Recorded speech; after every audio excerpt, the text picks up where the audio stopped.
Hey everybody, Dan Langan here. Welcome back to another episode of Baking with Dan. So, the holidays are fast approaching. Thanksgiving's in like 2 weeks, I can't even believe it, which means that it's time now to pull out all the best recipes for baking and desserts that I have, and I'm ready to share them with you guys. Today, I'm going to show you guys how to make peppermint brownies. And we're going to be including some Andes Thin Mints into these. They're really delicious. And this is actually a gluten-free peppermint brownie recipe. So there's no flour in it. Stick with me and I'm going to show you guys just how to make them. I have some semi-sweet or bittersweet baking chocolate, which I've melted together with some unsalted butter and a little bit of salt. I have my Andes Thin Mint candies. I have a mixture of Dutch processed cocoa powder and cornstarch. I have a mixture of white sugar and brown sugar. I have some eggs, vanilla extract, and peppermint extract. And all of these ingredients and the amounts that you guys are going to need can be found on my blog, which is bakingwithdan.com. So check out bakingwithdan.com and don't forget to subscribe, guys, to Baking with Dan on YouTube. Okay, so the first thing I'm going to do here, after I have my chocolate and butter melted, and it's cooled just a little bit, is place it here in my mixer bowl. If you guys don't have a mixer, you can make this recipe by hand, but you're going to be standing here for about a good solid minute or two whipping this mixture by hand. Believe me, I've done it. It gets tiring. Probably you're going to want to use your mixer. All right, so get this all in your bowl here. You're going to add your sugar. And I'm going to mix it just until the sugar's blended in, about 30 seconds. So good, my sugar's blended in. Now I'm going to add some vanilla extract. And guys, I always recommend using a good quality vanilla extract.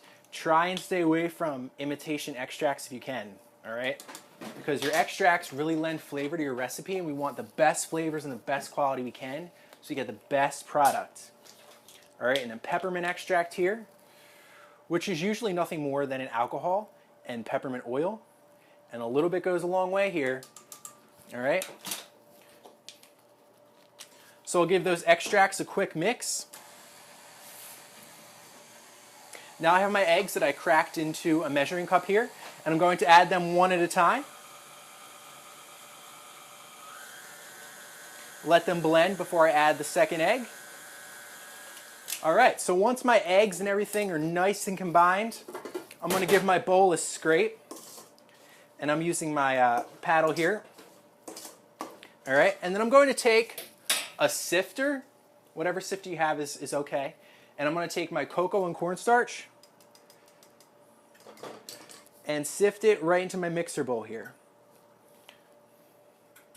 So the cornstarch and the cocoa are actually acting like the flour. Cornstarch and the cocoa are going to give this brownie some structure. And these brownies, guys, are delicious. There's so much chocolate in them, about 3/4 of a pound. You're not even going to be able to tell that they're gluten-free. They're fudgy, they're thick, they're so rich. I'll turn the mixer on low just to get these ingredients combined here. And then what I'm going to do is turn my mixer up onto medium and let the mixture mix until it no longer looks grainy and it's thickened just a bit. So I'll do that right now. All right, guys, check this out. So this mixture just mixed for about a minute, a good full 60 seconds. It really thickened up. The mixture lightened in color. It's nice and fluffy, and it's no longer grainy. I don't see any big grains of sugar in here. So at this point, these brownies are ready to bake, all right? I'm gonna use these Andes candies because they were my favorite treat when I was little, and I'm just gonna give them a rough chop. I still want fairly large chunks because when I cut these brownies when they're done, I wanna be able to see the candies. So I'm not gonna cut them too small. I'm just giving them a rough chop. Guys, so I'm just folding my chopped up candies into my mixture here. So I have a greased 9x9 inch pan, and I've lined the bottom with parchment paper just to ensure that these delicious brownies are gonna come out and be ready for me to eat once they're cool. If you guys don't have a 9-inch pan, you could also use an 8-inch pan, but it's gonna take a bit longer for your brownies to bake. So these brownies would be a great recipe, a great dessert to bring to a holiday party, to a family party. It's always nice to be that one baker that brings a gluten-free treat.